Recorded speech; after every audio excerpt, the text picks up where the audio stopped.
Savitri, Book 1, The Book of Beginnings, Canto 3, The Yoga of the King, the Yoga of the Soul's Release.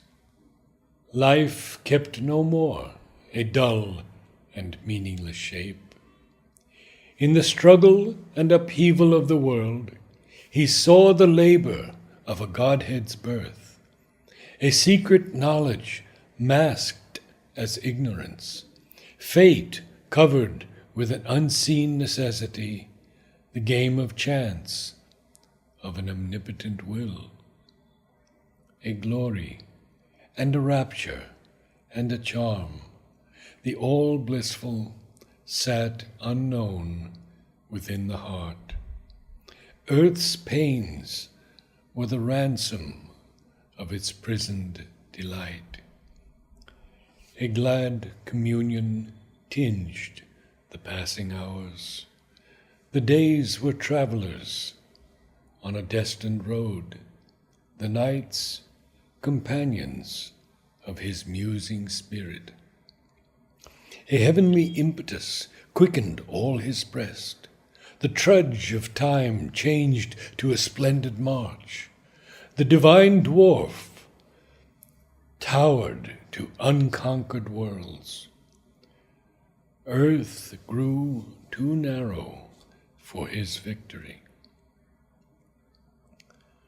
Once only registering the heavy tread of a blind power on human littleness, life now became a sure approach to God, existence a divine experiment, and cosmos the soul's opportunity. The world was a conception and a birth of spirit in matter into living forms, and nature bore the immortal in her womb, that she might climb through him to eternal life. His being lay down in bright, immobile peace, and bathed in wells of pure spiritual light. It wandered in wide fields of wisdom self, lit by the rays of an everlasting sun. Even his body's subtle self within could raise the earthly parts towards higher things and feel on it the breath of heavenlier air. Already it journeyed towards divinity, upbuoyed upon winged winds of rapid joy, upheld to a light it could not always hold. It left mind's distance from the truth supreme and lost life's incapacity for bliss. All now suppressed in us began to emerge. Thus came his soul's release from ignorance, his mind and body's first spiritual change. A wide God knowledge poured down from above, a new world knowledge broadened from within.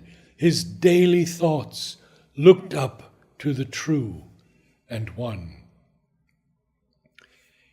His commonest doings welled from an inner light, awakened to the lines that nature hides, attuned to her movements that exceed our ken. He grew one with the covert universe.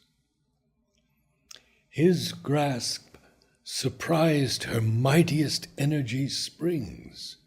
He spoke with the unknown guardians of the worlds. Forms he descried our mortal eyes see not. His wide eyes bodied viewless entities.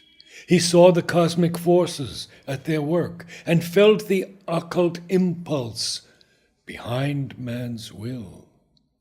Time's secrets were to him an oft-read book. The records of the future and the past outlined their excerpts on the etheric page. One and harmonious by the Maker's skill, the human in him paced with the divine. His acts betrayed not the interior flame. This forged the greatness of his front to earth. A genius heightened in his body's cells that knew the meaning of his fate-hedged works, akin to the march of unaccomplished powers beyond life's arc in spirit's immensities. Apart he lived in his mind's solitude, a demigod shaping the lives of men. One soul's ambition lifted up the race. A power worked, but none knew whence it came. The universal strengths were linked with his, filling earth's smallness with their boundless breadths. He drew the energies that transmute an age. Immeasurable by the common look, he made great dreams a mold for coming things, and cast his deeds like bronze to front the years. His walk through time outstripped the human stride. Lonely his days and splendid like the sun's. End of Canto 3.